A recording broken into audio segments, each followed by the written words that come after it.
প্রিয় বন্ধুরা, আসসালামু আলাইকুম রহমতুল্লাহ। আজকে আমরা একটি গল্প শুনব, যে গল্পটি হচ্ছে বাগদাদ শহরের একজন ইমামের সুন্দরী স্ত্রী ও মাস্তান যুবকের। এই গল্পের মাধ্যমে আমরা জানব নামাজ মানুষকে কতটা পরিবর্তন করতে পারে। তবে চলুন শুরু করা যাক। বাগদাদ শহরের এক মসজিদের ইমামের স্ত্রী ছিল অত্যন্ত সুন্দরী, রূপসী ও সুনয়না। স্থানীয় এক মাস্তান যুবক হঠাৎ একদিন ইমাম সাহেবের স্ত্রীকে দেখে তার প্রতি ভীষণ আসক্ত হয়ে পড়ে এবং এরপর রীতিমতো তাকে বিরক্ত করতে থাকে।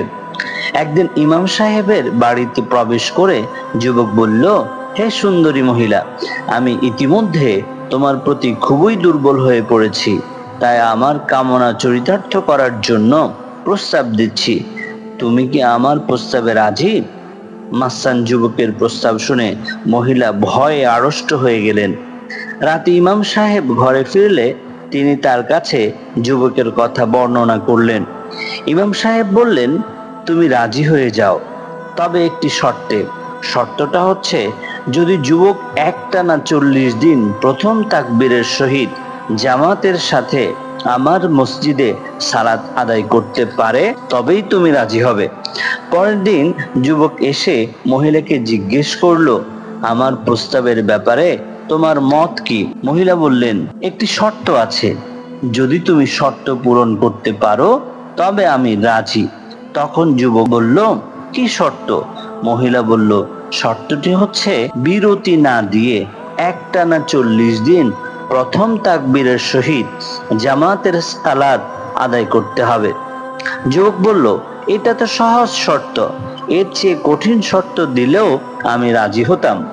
যুবক পরদিন অজু করে সুন্দর পোশাক পরে সালাত আদায় করতে আসলো।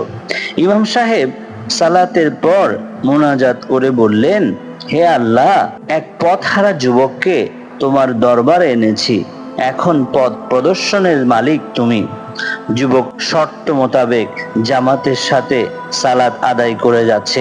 ফজরের পর জোহরের জন্য অপেক্ষা করে, জোহরের পর আসর, এরপর মাগরিব, এরপর এশা, কোনো বিরতি নেই। অতঃপর এভাবে যেদিন একটানা 40 দিন পার হলো, সেদিন যুবক ইমাম সাহেবকে জড়িয়ে ধরে কেঁদে উঠল এবং বলল, আমাকে ক্ষমা করে দিন, আমি অন্ধকারে ছিলাম, আল্লাহ পাক আমাকে আলোর পথ দান করেছেন, আল্লাহ আমাকে হেদায়েত দান করেছেন, আমার ভুল হয়ে গেছে, আমাকে ক্ষমা করে দিন।